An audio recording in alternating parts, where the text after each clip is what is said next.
We would like to call this meeting to order. Mrs. Richardson, can we have a roll call? Jesse Campos. Here. Steve Christensen. Present. Sherry Lincoln. Present. Scott Lehrman. Present. Amy Phillips. Present. Brisa Hernandez. Present. Nichelle Lynn. Present. Krista Martinez. Present. Thank you. We will now have, can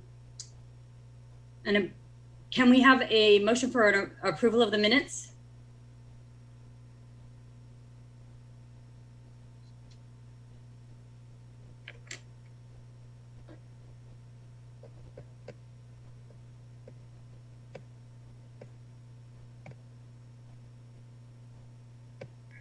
And what's the date for our last meeting? I don't have the agenda pulled up in front of me. I have my screen here. Okay. Okay, Yeah. so it says June 23rd, but I don't think that's accurate. July 23rd, maybe? It was a week ago, right? We got two of them. No, it was August 4th. Yeah. Okay, I have mine. I'll make a motion to approve the minutes for July 23rd and our special meeting of August 4th. No, it would. The motion. Madam President, point of clarification for the board. Thank you.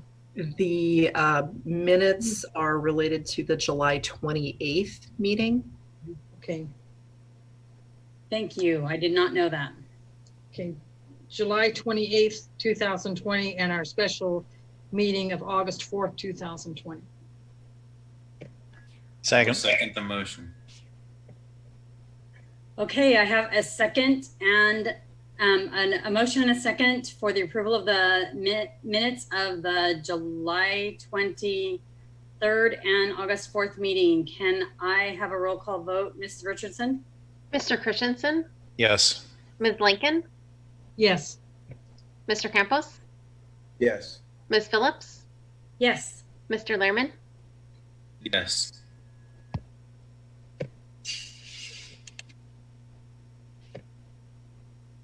Thank you. So we will turn the time over to the agenda for the agenda review to Mrs. Whitney. So there are no additions or changes to the agenda as written, and we will not be requesting an executive session.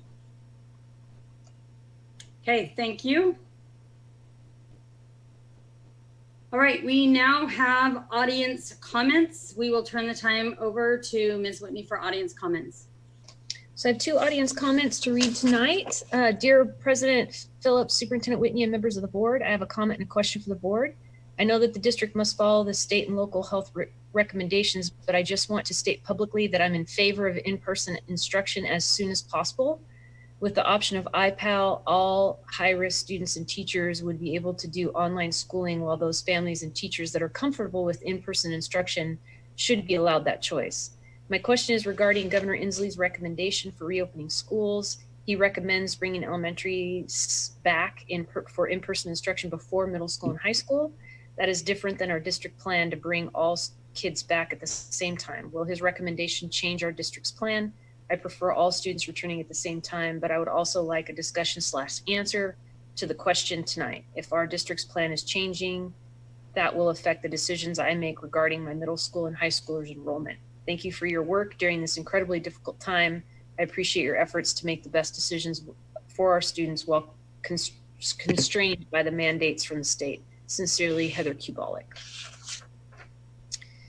Superintendent Whitney and members of the board, we are writing as an independent grassroots organization of Pasco teachers. We are committed to the best education of our students and to the mutual support and aid of one another.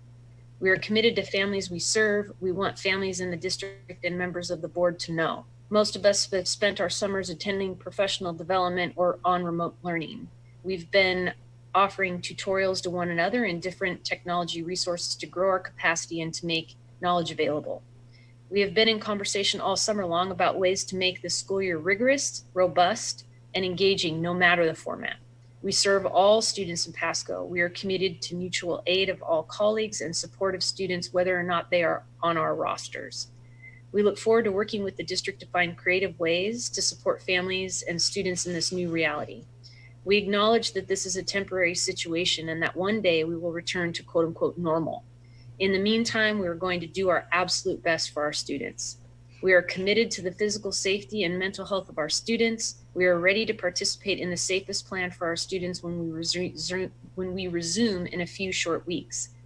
We are also prepared to do what we can to build community and relationship with families and students. We know that this will be critical to their well-being and to ours as well.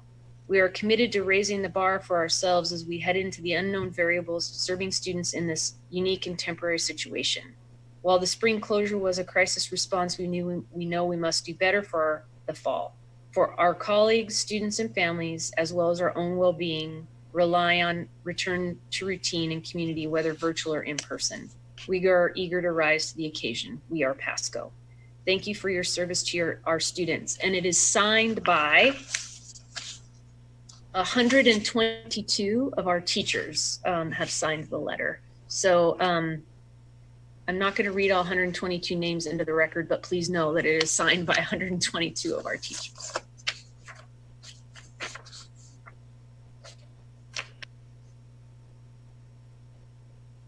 Thank you.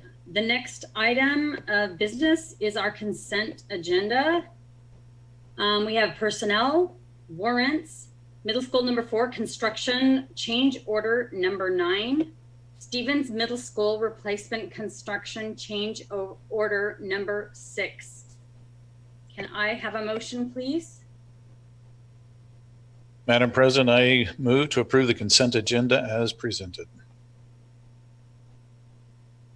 I'll second the motion. So we have a motion and a second to approve the consent agenda as presented. Ms. Richardson, can we have a roll call vote? Mr. Christensen, Yes. Ms. Lincoln, Mr. Campos, Yes. Ms. Phillips, Yes. Mr. Lehrman, Yes. Thank you. We will move on to action items. Action item A is resolution number 991, required OSPI reopening plan. We will turn the time over to Ms. Sarah Thornton for the presentation of that. Good evening, Board President Phillips, board members, and Superintendent Whitney. It is my pleasure this evening to present to you for board approval Resolution 991, which is necessary for district compliance for reopening this fall. As we discussed in the last meeting in July, the OSPI has released their 2020 schools reopening plan template as a common template for schools around the state to use to guide their reopening efforts. There is a specific summary of that plan and that template that OSPI requires to be submitted at least 2 weeks prior to the district's first day of school, and that does require board approval. And so that is what I'm walking through with you this evening. The reopening plan components are basically 3: the mandatory health requirements, statutory education requirements, and some additional expectations.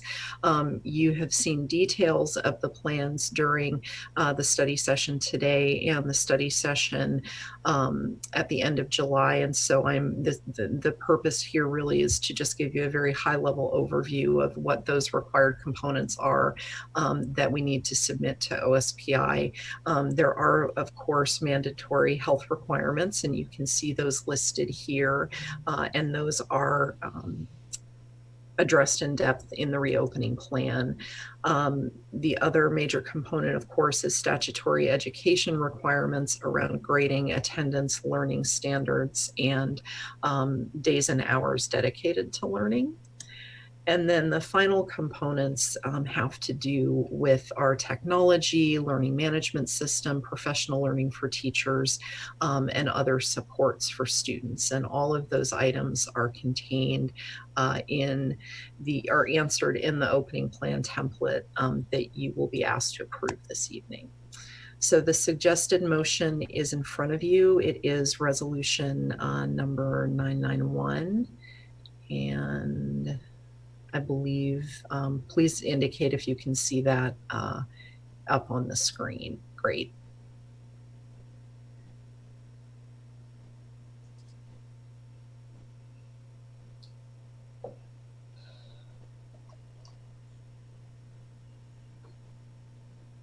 And so with that, if there are no questions, I would request approval of resolution 991 as presented. Is there any discussion from the board? I know we've discussed this in detail. If not, I would entertain a motion. Madam President, I move to approve resolution 991 as presented. I'll second the motion. Okay, there's been a motion presented and seconded. Is there any discussion on the board for this motion? If not, Ms. Richardson, can I have a roll call vote? Mr. Christensen, Yes. Ms. Lincoln, Yes. Mr. Campos, Yes. Ms. Phillips, Yes. Mr. Lehrman, Yes. Great, thank you. President We'll move- Phillips, Yes. if I may, I just wanted to express my gratitude to literally the hundreds of people who have had their fingers on these reopening plans. And every single conversation that I've witnessed has been about yes and leaning into this unique set of circumstances in a way that we should all be proud of. So I wanted to acknowledge those efforts and to assure this board that this superintendent and this staff is prepared to lean into the fall in a way that will lift up our families, lift up our students, and that we will all be proud of when this is written in our history book. So I just wanted to take a moment to express my gratitude and to celebrate the phenomenal work that's gone into the reopening of the fall of 2020. So thank you. Yes. Yeah. Thank you. And I agree with we have all, the board has been appreciative of so many of the things that have been happened and for the responsiveness of the board and the suggestions that we made a week and a half, or I think it was 2 weeks ago on this particular thing that plan. It isn't ideal. We're not going back to school. We're not going to be face to face with teachers. Having kids online for 7 hours just isn't feasible. So we've had a lot of responses from the general public about, what about this? What about this? And I want you to know that group of people have done the best that they can to do something that's very doable for the kids and that the teachers can teach and that we can make it very reasonable for the parents. I'm sure it will be adjusted as we go along, but there has been an immense amount of work going into that. So thank you so much for all that you have done. Are there any other comments?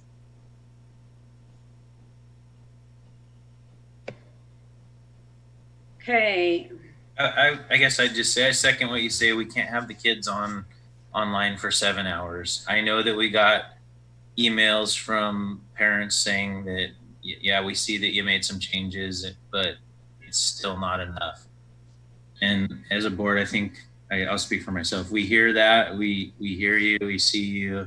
As a parent, I would probably say I'd want to see a little bit more too, but as a board, we trust our educational experts. And like Amy said, we know that as we go along, there will be adjustments made. And if there's many parents calling in and say my kid is online a couple hours a day and they don't have enough to keep them busy the rest of the day, our educational experts will make recommendations to us. We'll talk about it and know that we can always modify the schedule to do what's best in the interest of all of our students. Thank you, Scott.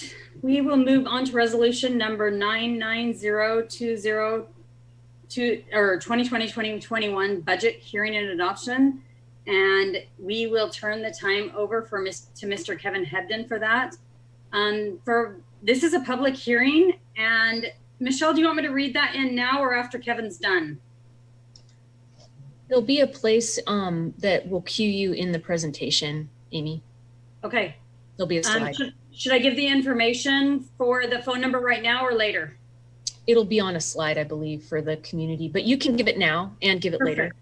Yep. Well, yes, I would love everyone to know this up front. This is a public hearing. It's required by law that we do this. There is a phone number and it will be on a later slide. But if you want to make any comments toward the budget, this budget hearing, the phone number is area code 669-900-9128. Meeting number ID 844-5860-3210. If you didn't get that, it will be on a later slide. It is also on our agenda.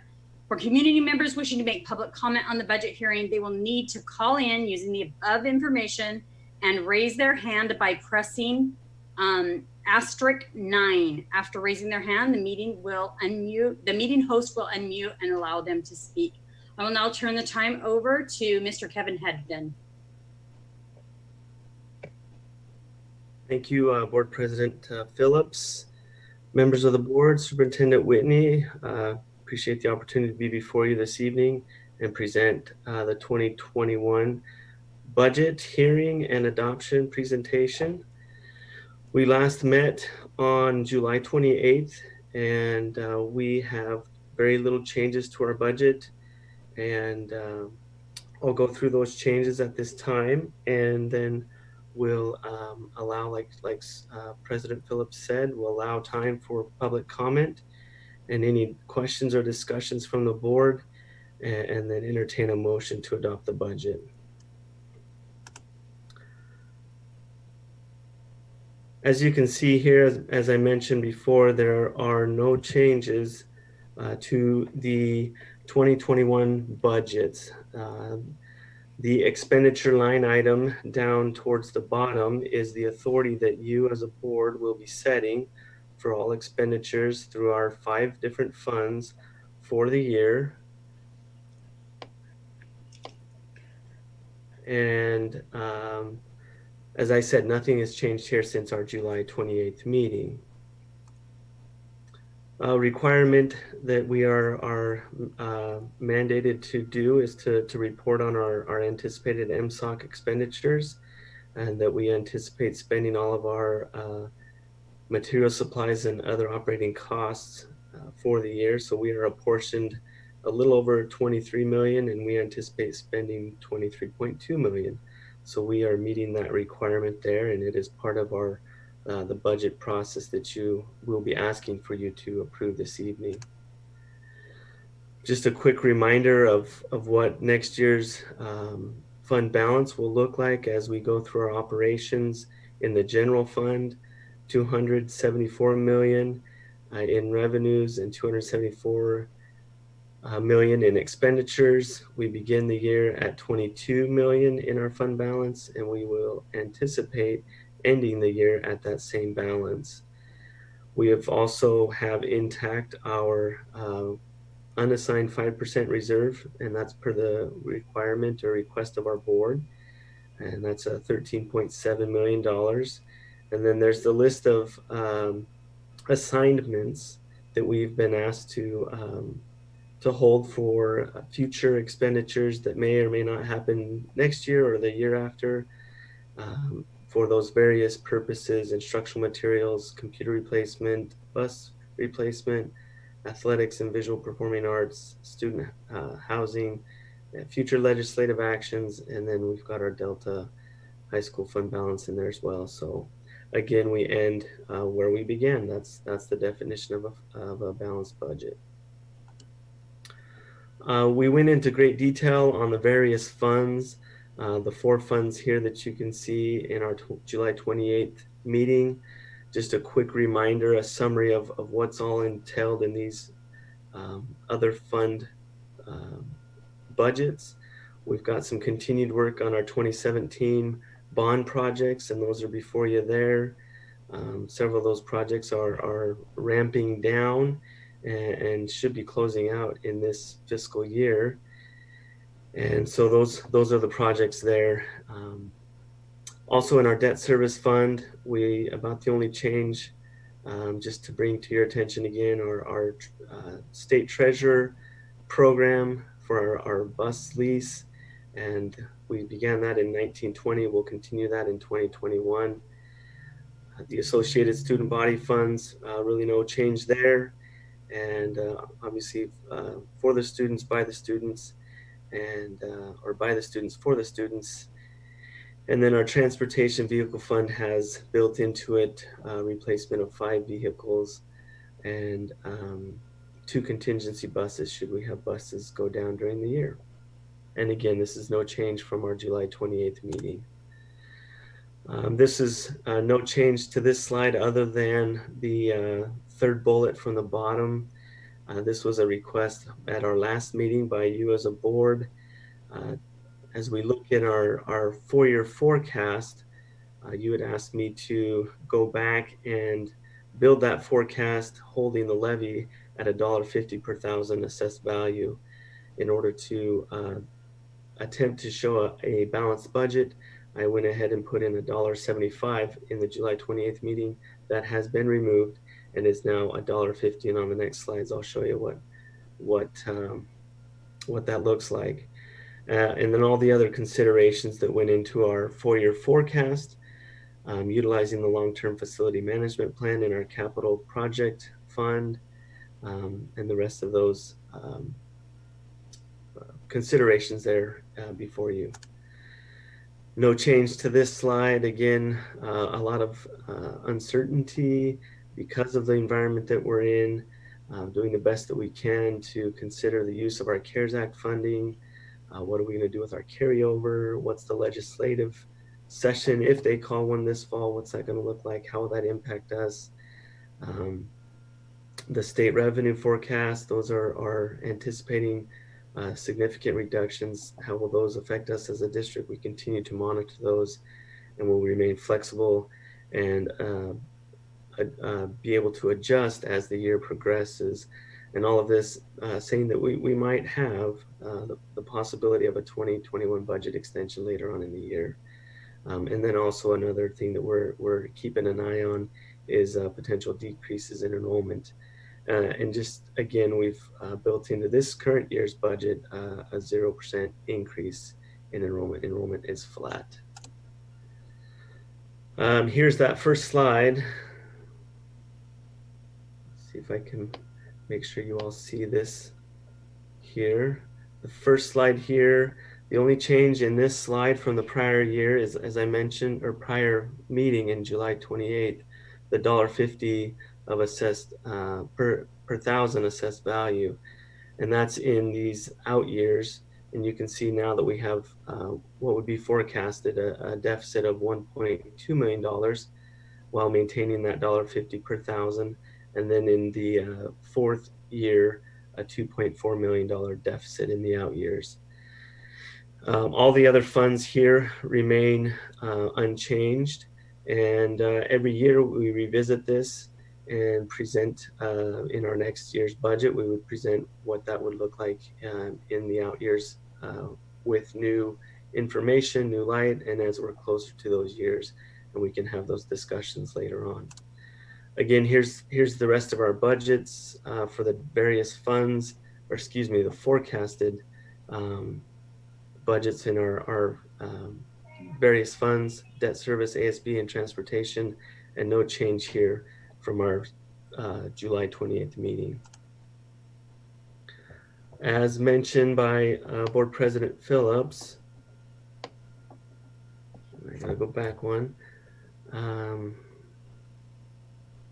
Here is the information, and we're almost to that point. I'll leave that to Board President Phillips to open up the meeting to that, but wanted to show this on the screen so that if anybody wished to comment on the budget, address the board about the budget, there is the number to call, 1-669-900-9128, the meeting ID 844-5860-3210, and then you just need to press *9 to raise your hand, and then you'll be allowed to speak to the board. So our next steps would be President Phillips to open the meeting up to the public hearing. I'd be happy to entertain after that any further discussion by the board, any questions you may have, and then would present the motion as seen on the screen here to approve resolution number 990, which establishes the district's maximum expenditure limits in each of the district's 5 funds for school year 2021. And with that, I will turn it back over to to you. Thank you, Kevin. I appreciate, or Kevin, Mr. Hebden, I appreciate all that you've done with this. I will now open the public hearing on the proposed budget for 2020. Just a second, sorry, I'm reading this from my phone and I got a text, so. Technical difficulties. All right. I will now open the public hearing on the proposed budget of 2021. This hearing is an opportunity for any person to appear in this virtual setting and be heard, either for or against the budget or any part thereof. For community members wishing to comment on the budget during this public hearing, they will need to raise their hand by pressing *9. After raising their hand, the meeting host will unmute them and allow them to speak. Are there any comments from the public?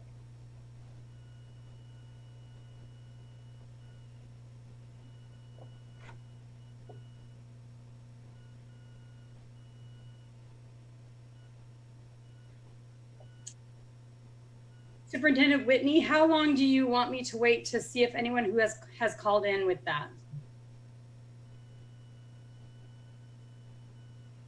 So Mark Garrett, can you tell if people are phoning in?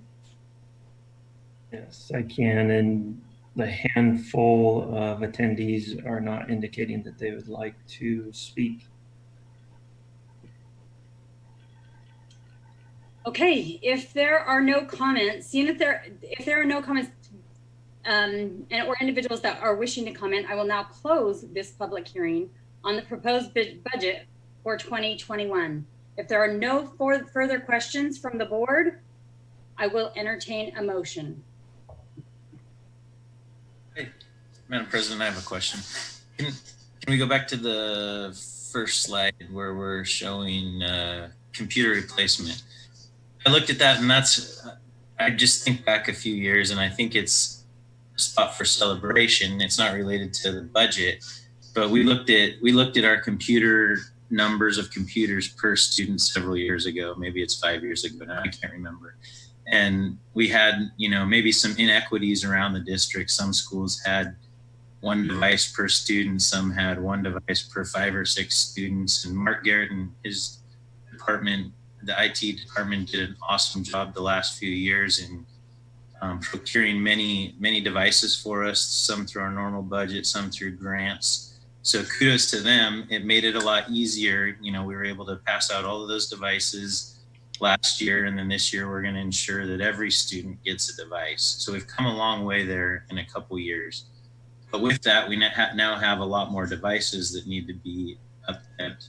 And it looked like we had, what do we have here? $1.75 million for computer replacement. I can't remember what our budget was in the past, but I assume this is significantly higher in order to replace those devices as they break. Would that be true, Kevin? It's actually the same as we've had at least in the 2 years I've been here. Okay. 1.75 million. But even though we have a lot more devices, we believe that that's enough to replace the additional devices that will become obsolete or break. So again, just an insight thought of where we've come in that department in the last few years. I think it's a cause for celebration. And then I did have one more question on the capital budget. We may have talked about it last week, but as I was looking at it again, I couldn't remember 2 weeks ago on our 4-year capital estimate.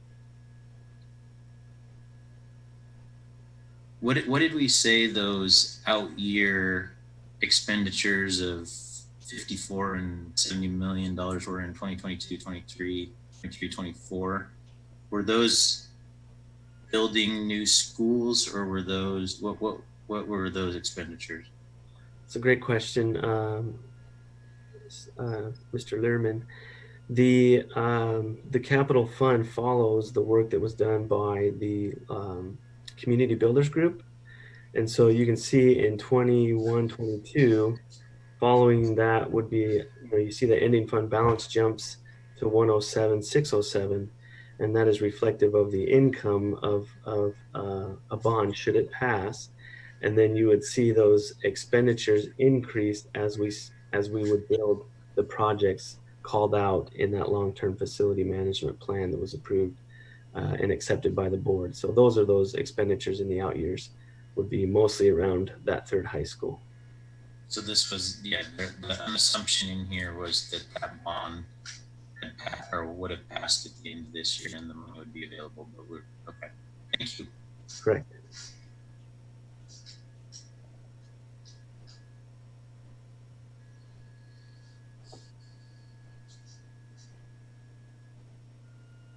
So, Madam President, I move to approve Resolution 990, which establishes maximum expenditure limits in each of the Pasco School District's 5 funds for the school year 2021.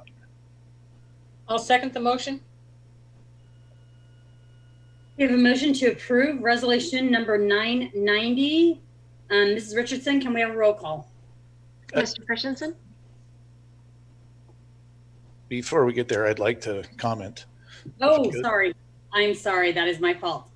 Before the vote, we will open it to board comment. So I think, so we've done a 0 increase budget here. We're not assuming any increase in enrollment, which I think is good. I hope it's good enough. I don't know what this year is going to be like. I don't know what next year is going to be like. I think we are in some pretty difficult times here. I would just encourage us as a district to be very cautious in moving forward. I know we're going to have, we want to keep as many people employed as we can and keep them working, doing work that adds value to our district. The state budget we know next year is going to be way down because they're already at a nearly $10 billion deficit on the state budget. So I can't imagine that that's not going to come back to us somehow. So I would just encourage us to be very careful going forward, that we make sure that we're not spending money that we don't absolutely need to. When we need to, we need to, but just be very cautious because these next few years are going to be, especially this next year or two, are going to be very difficult, I think. So I agree with the budget. It's fine, but I just would encourage us to be cautious. Thank you for those comments. Are there any other comments?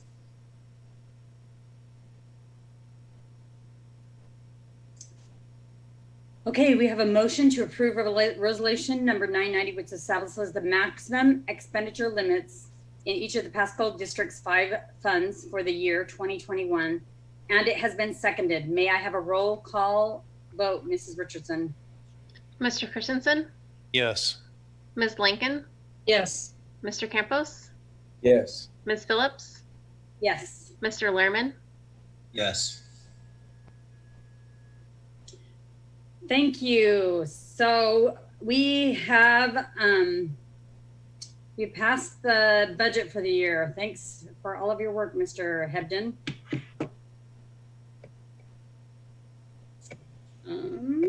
you. So we will move on to now the reports for the policy number 6122, evaluation of the superintendent, and we will turn the time over to Superintendent Michelle Whitney for that. So thank you, Board President Phillips, members of the board. It is my pleasure to be visiting with you tonight about policy 6122, evaluation of the superintendent. So the purpose for our conversation tonight is really to review the policy and to talk about how to implement this particular policy for the 2020-2021 school year. And then for you to provide me some direction regarding how you'd like the execution of this policy to look. So just by way of background, this particular policy states the superintendent shall be evaluated on the basis of some specific board/superintendent developed performance objectives. We have, since our working together, referred to these performance objectives as district annual objectives. We've typically identified them in the spring or the summer and approved, and they by policy have to be approved before the first day of school, which for us this year is September 1st. In a typical year, we've done that identification in a retreat either in April or July, but because of the COVID emergency closure and the suspension of the Open Public Meetings Act, our ability to have a retreat was impacted. So given those unique circumstances of the spring, the summer, and now looking at the incoming fall, I would like to have the board discuss how you would like to execute the district annual objectives requirement of policy 6122. There are a number of options, and I've listed a couple of here, and certainly there's more than this, but one would be to roll the 2019-2020 district annual objectives forward for another year, or certainly as a board, you could go through a process to identify new district annual objectives. So just to remind the board, our district annual objective for 2019-2020, we focused on AVID and implementation of AVID with the goal of having AVID implemented across our district in a 3 to 5 year plan. So as a board, you could choose to continue that district annual objective for an additional year with a focus on maximizing AVID in this virtual environment and supporting schools to move along the implementation continuum as it's identified by AVID Central, especially with a unique eye on these circumstances. So that would be one path forward. And I have to tell you, our district colleague, Shelley Hatch, would love that. She has loved having you as board champions for AVID. So she would be thrilled if you would select AVID as a district annual objective for an additional year. You could also take a look at our reopening plan, and the board could identify one or more of those priorities as a district annual objective. You could also think about one or more of just the regular operational aspects of our organization that needs to be focused on. So certainly while we're deeply engaged in reopening our schools and implementation of the plan you just approved, there are regular operational aspects of our organization that haven't gone away. So for example, the board has identified a board governance framework that you have wanted to do some pretty specific work around. Part of that work was pretty heavily superintendent focused around development of a mechanism to report to you about our strategic plan. So that could be one thing you might think about. Our long-term facilities management plan needs revised based on your direction to us to postpone the November of 2020 bond. So that could be an aspect that you would identify. We need to revise the timelines in the district strategic improvement plan that you just approved in January based on the COVID closure. And we need to launch a new informational campaign for our new outrageous outcomes. Our 5th outrageous outcome shifted through the district strategic improvement planning process, which would require us to start a new informational campaign so that people are aware of that new focus, or the new frame, not the new focus. So that could be one way through the district annual objectives. Another way could be that you identify, we've done some previous brainstorming in the past, and you could identify a focus off of that brainstormed list. So those are just some suggested approaches to identifying district annual objectives. So what I was hoping you would do tonight is, as a board, engage in some discussion and then provide me as superintendent some direction.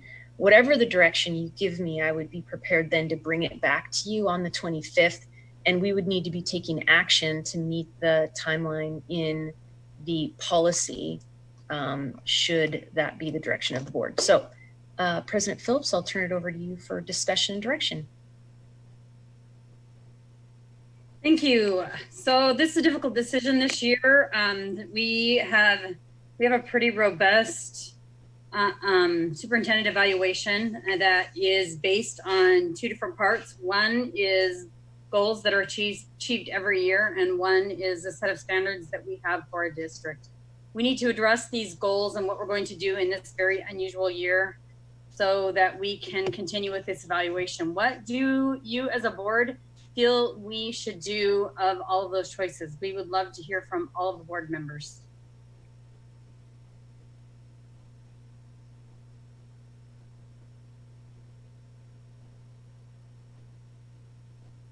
So we got through March of last year, and then we essentially hit the pause button on Avid. I don't recall exactly what the plan was and how much we have left there. I think certainly that would be an option if there's something that we can continue to do, if there's more that we need to do in that, with that objective. I believe, so personally, if we're going to choose something different than that, I would like to have a longer discussion on that. And I don't know, I think we're limited in what we can discuss in this current environment of COVID with our Open Public Meetings Act. So I think that's the case. And if we can't have a good discussion like we have in a retreat about things that we could possibly identify, I would be in favor of just maintaining the Avid, continuing that, or pausing it until we can get back to it and then picking that up where we left off.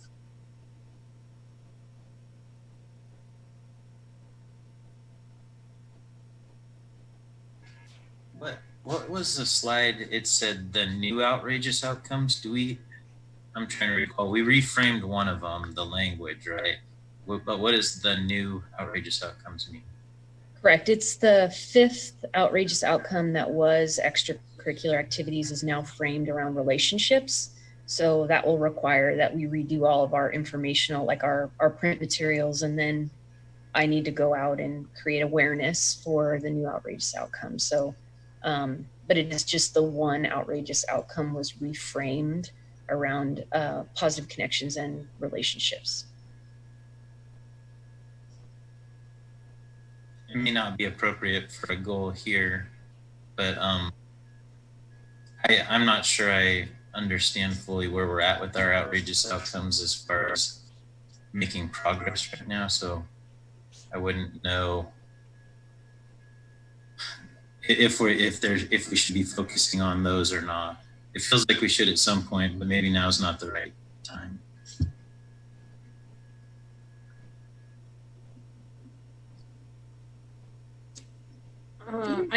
I think my position is that for this 2021 year, our focus is our students and our teachers and getting our schools open, and that's what our superintendent needs to focus on.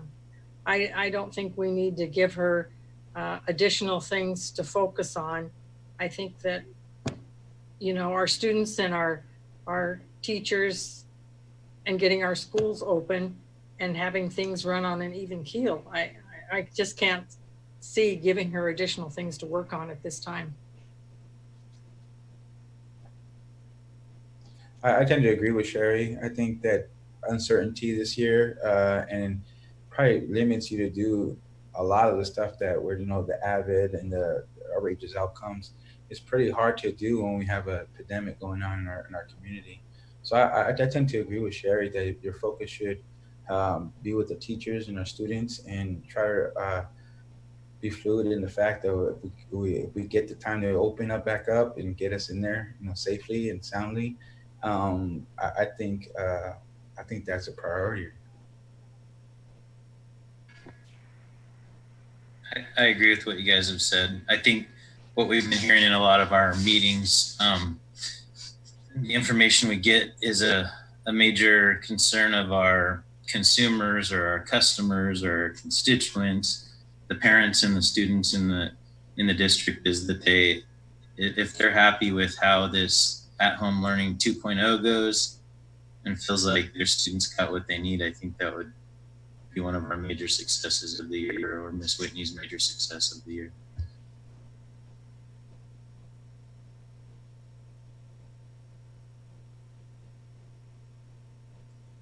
Okay, so I've heard a variety of opinions just to not worry about it at all this year and just go with part of our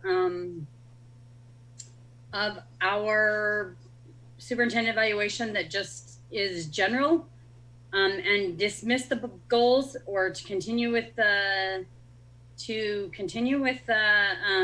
AVID goals, or to, Sherry, did I understand you right? And maybe, anyway, maybe it was Jessie, that we use how she transitions into this COVID as our goals. We would need some kind of a motion for one of those, and we can discuss it. Or you can clarify me if I got that wrong. I think we're taking action, are we?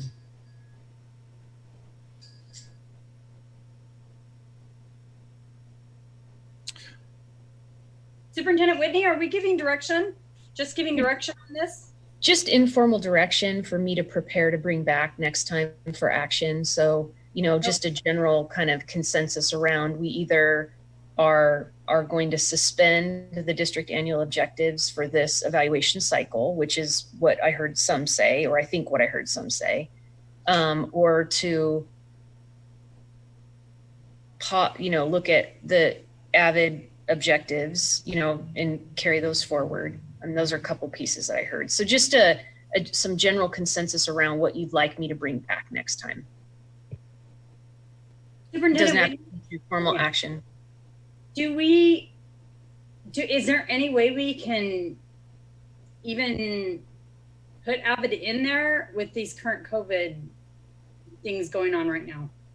It would have to look different than our original intention, but I think, we can have an eye on AVID implementation in a virtual environment and really maximizing the AVID model, the extent to which is possible based on, teacher impact and staff impact and what AVID has available virtually. So I think that the objective would have to look differently, but I definitely think we could do something around AVID. One thing I think would be really helpful with AVID, especially at our middle school and high school level, is, even in our elementary school, is the organization. These kids are going to have to be organized at home, and they're going to have to be organized well, and AVID might be a great way to keep them on track. Another thing are the Cornell notes, that they're not exactly Cornell notes, but I believe that's what AVID has taken their notes from, and it helps kids take notes. And in a virtual environment that might even be more helpful. So having a focus on AVID through this might really help organizationally.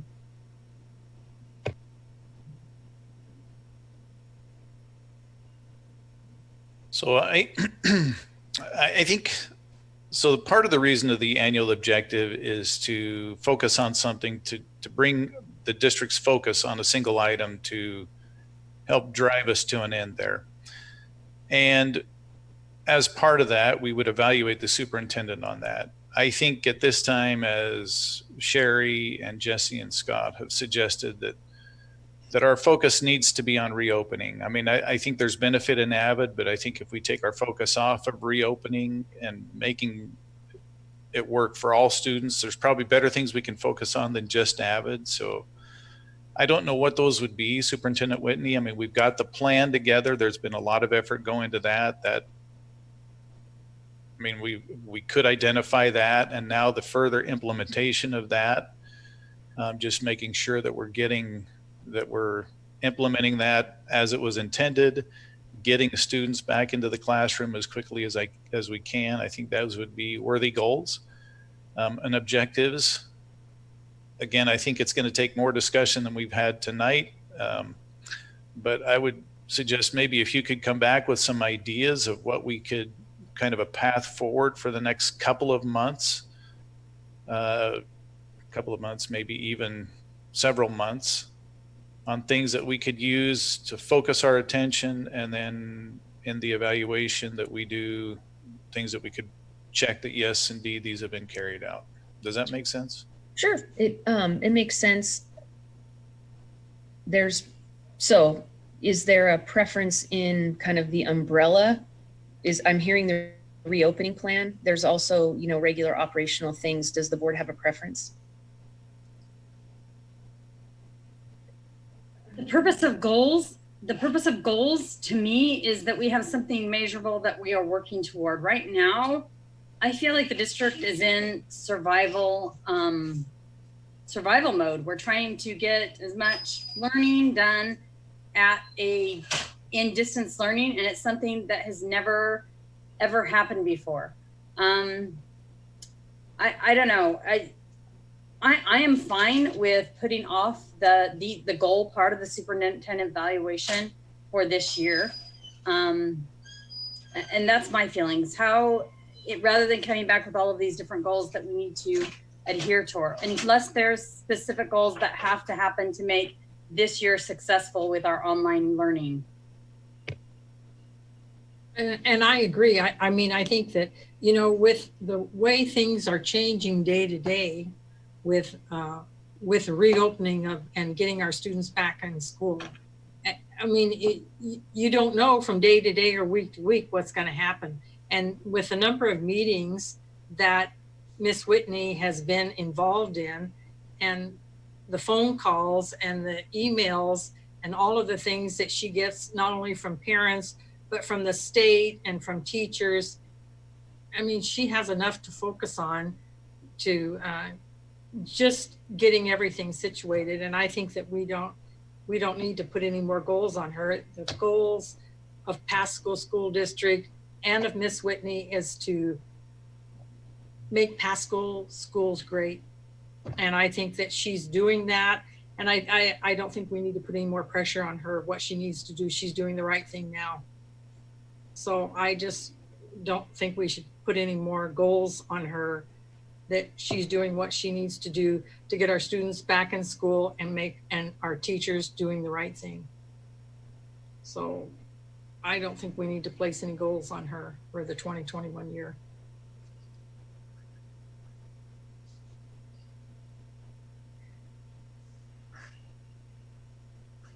Scott and Jesse, do you want a modified version of the goals, or do you want to bypass the goal part of the superintendent evaluation through the end of this year? I agree. I think we should suspend it or bypass it and have Ms. Whitney concentrate on reopening our schools, and she's doing a great job at it, and her team is doing a great job at it right now. I have no strong opinions. Like Mr. Christensen said, I believe if we want to make goals that are SMART goals, measurable, achievable, we have to have some type of retreat, and we have to talk through it in order to come up with something that's going to be of value to the district. So I have no strong opinions on it. If board leadership wanted to come up with several other goals in coordination with Miss Whitney and bring it back, I'd be fine with that. If Miss Whitney wanted to come up with several goals and bring it back, I'd be fine with that. Or if you guys as board leadership decided that you want to just roll it forward or say that reopening our schools is a goal, I have no strong opinion. Well, it sounds like I think it'd be a good idea, and I think there's 3 at least on the board and one iffy that I think we should just suspend this. I think we should do that until January. And I think we should reassess, since the superintendent evaluation schedule goes from January to January. That seems fair. Does anybody have any problem with maybe revisiting this in January and letting it go until then, and just doing the superintendent evaluation on January on the set part of it and not the goal part?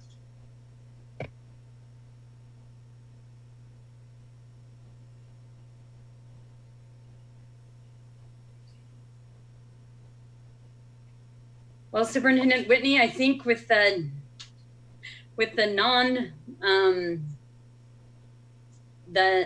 lack of communication, it seems like we're fine with that. Do you have enough direction with what we have discussed? Yes, thank you. I appreciate the board's conversation and patience moving forward with this. Thank you very much.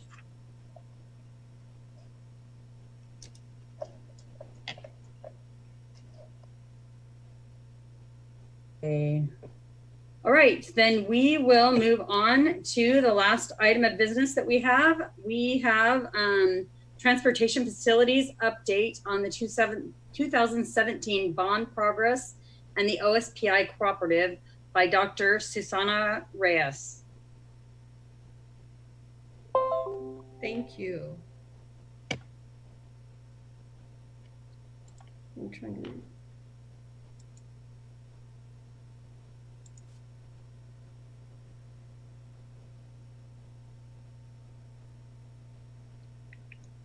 Hoping it shows up for you there.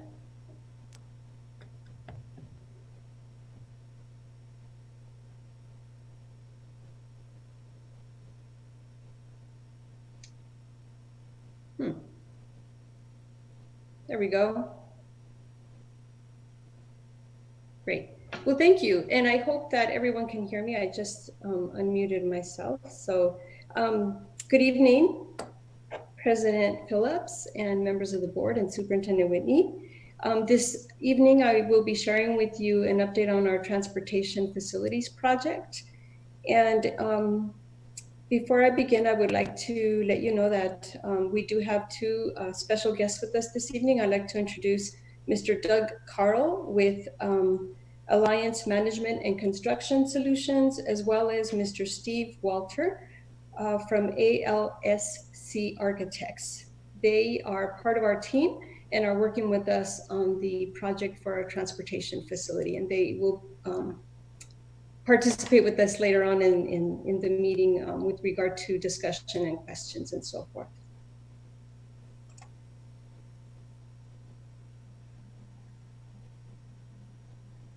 Great. So just to provide you a little bit of background, as you know, in November of 2017, we passed a bond that,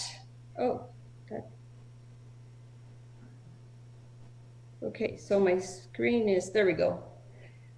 We passed, okay, so I'm having trouble with my screen and it's moving by itself.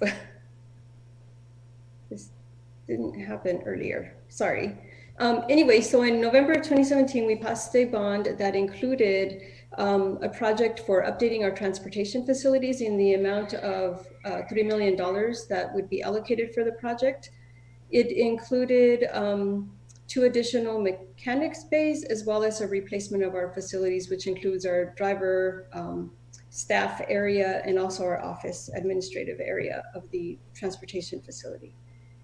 This evening, we'd like to provide you with information regarding the construction plan approach that the district would like to take. And this involves partnering with 2 local districts to form what is called a transportation cooperative. And basically, a cooperative of this nature is a partnership between the host district, which would be the Pasco School District, and partnering with 1 or more other members, and in this case would be 2 smaller districts in our area. The member districts then would partner with us in a way that we would be able to provide maintenance services for their bus fleet. Benefits of a transportation cooperative include additional state matching funds that would cover the majority of the eligible construction costs, as well as a potential to lower our local share of the costs that would be associated in the construction of the facility. It will also provide for a larger facility for the district, which will better accommodate the current and future staff and bus maintenance service needs. Additionally, this larger facility would better support our current fleet of buses, which is over 160, and we employ approximately 220 staff in our transportation department. Eligibility for the potential matching funds is determined by the size of our fleet, and initial numbers indicate that we would potentially be eligible for up to 25,000 square feet of enclosed space. And right now, an approximate number in terms of square footage of our facilities is around 12,700 square feet. So it would be significantly larger and better accommodate our needs. Additional information for you, the estimated state matching assistance using the construction cost allocation value that you see here on this slide would provide for assistance to the potentially up to $6.2 million. And then our local share would be around $2.4 million that we would use from our 2017 bond. We plan on submitting the application pending, of course, board approval moving forward with this project in the fall of 2020. And then the matching funds would be released in July of 2021, with construction to begin shortly thereafter, and completion of the facility in summer of 2022.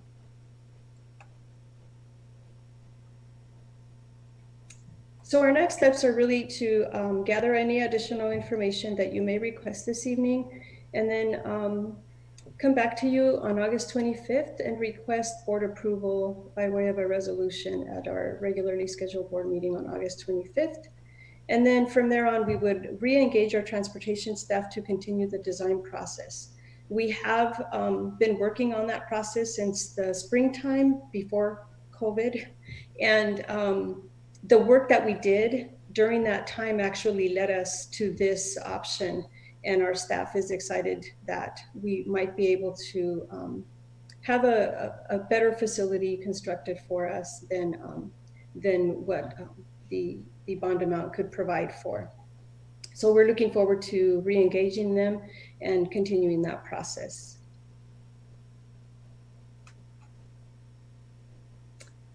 So a very brief presentation.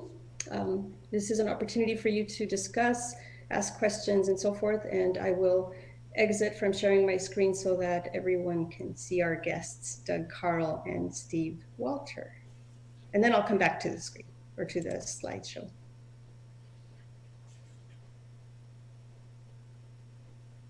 Is there any discussion from the group?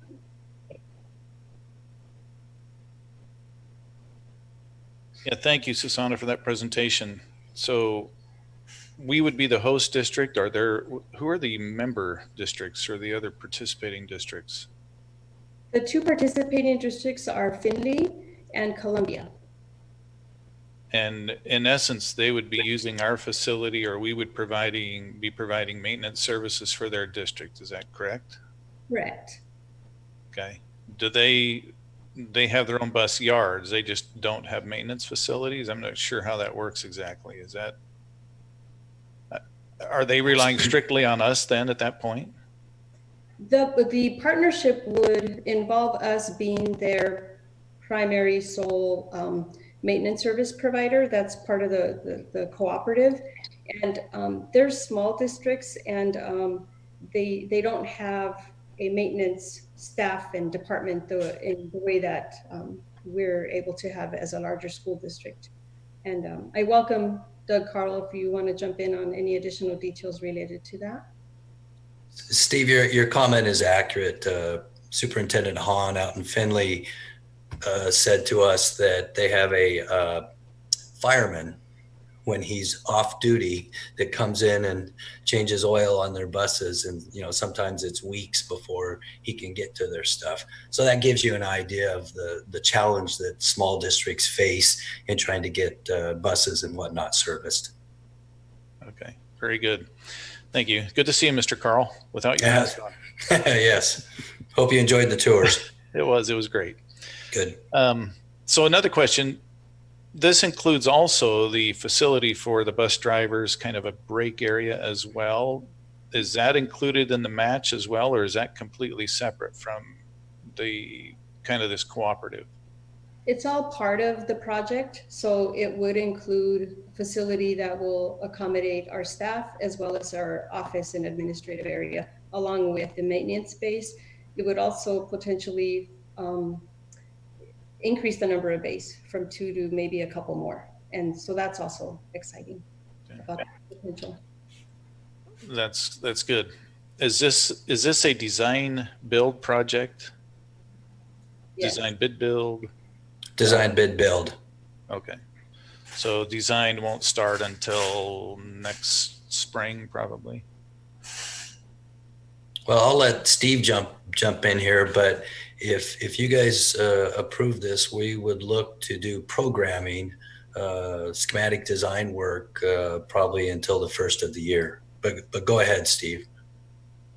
Well, thanks, Doug, and thanks for the question. Our schedule, as we sit right now, would be to get the application submitted this fall, and with that, we would get restarted in a way with design with Jose's group.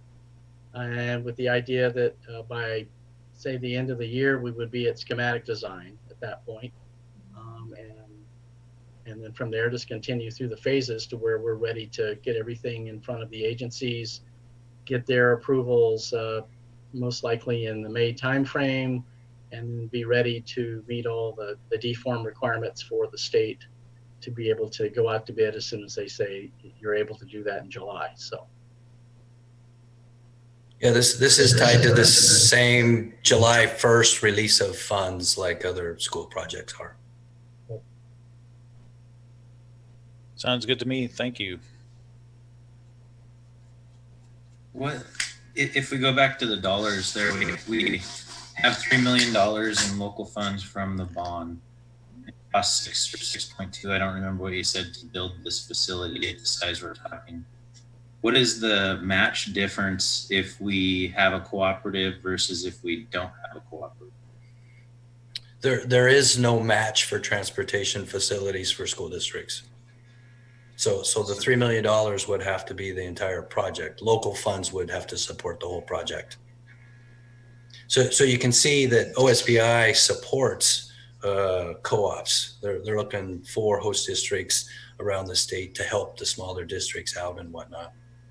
But what is the benefit to our district in building this and being a host district versus not being a host district? Got it. Well, obviously, I think the $3 million budgeted versus the 2.4, there's an instant cost savings, and you're getting a much bigger, better facility for your own fleet of buses. You have room to grow in the future with this. I'm not sure that I understand that. Maybe we need to go back to the slide, the cost savings portion of it. Yeah, the state matches in a cooperative 90%. Now there are certain things that don't match in any kind of projects, like similar to school projects. So typical transportation co-op might come out at about 75% match. Okay. So that answers my. I misinterpreted your first thing where I thought I heard the state doesn't match on. But they do if you do a co-op. Correct. That's the big benefit. The difference between a co-op versus a non-co-op is $3 million ish on this project. You guys in the bond had programmed $3 million to build a small upgraded transportation facility because that's what local share could afford. This transportation co-op plan provides an opportunity to build a much bigger, better facility and actually use less local dollars to do it. Okay. So the state's kicking in more than $3 million. Oh yeah, 6.2 I think was the number on the chart. Right. Yep, 6.2 million. They are so they're approximate. But oh, the total project is 6.2 million and our local cost is 2-something million. Is that right? No, you'd have to put those two numbers together, Mr. Lerman. Oh, so this will be more like a $8.5-9 million project with our $2.4 or $6 million contributed. Correct. Sounds pretty good. I love this. It feels I love that OSPI is behind this, that we that they will help share this cost, and coming from a small school district growing up, I know that it was difficult to do things like this, and I think this is a great way to help each other out, and it's really a win-win. So this is exciting. Thank you for all of your work. This is an incredible opportunity. I do have one voice of caution, though. We are in a situation where we could have to make budget cuts. So we do have that money that can only be used for this project because it was approved by the bond and it's already basically, we already have those funds. I want to make sure we don't exceed those funds. So this is a win-win. I would love to help out those other districts, and it looks like we're going to get some help ourselves for it.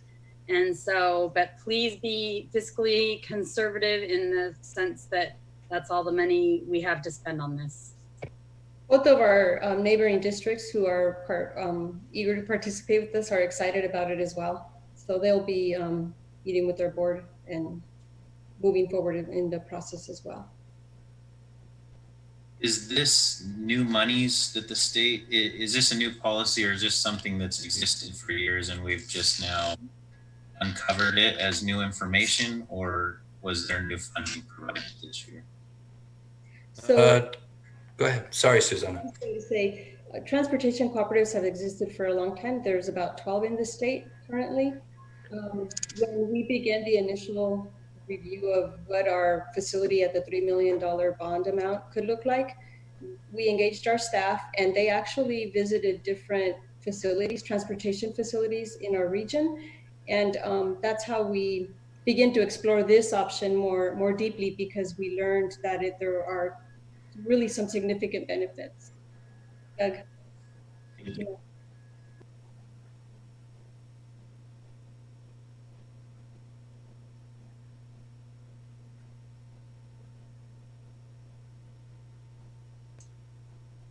If there aren't any other comments or questions, we will move on. Any other board members or student reps?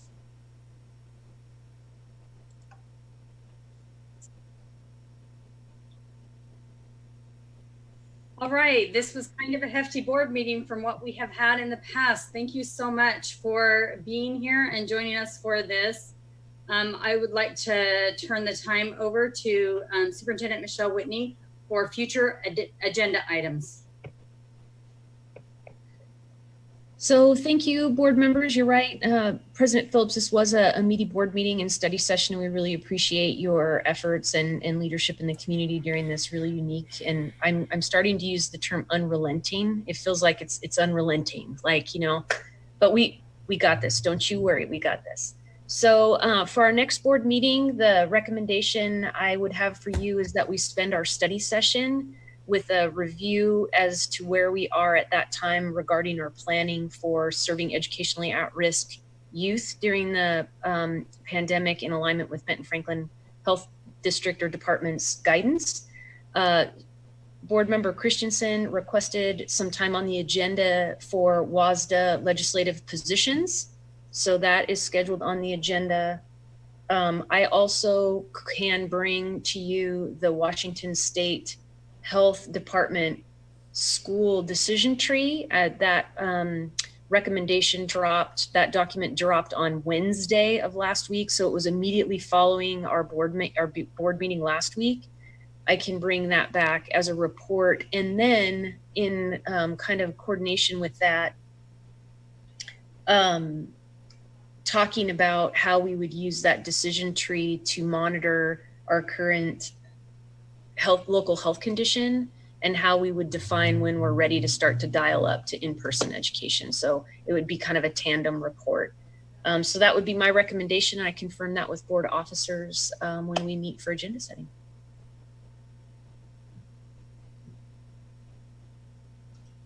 Thank you. Will we be requesting an executive session this evening? Not tonight. Great.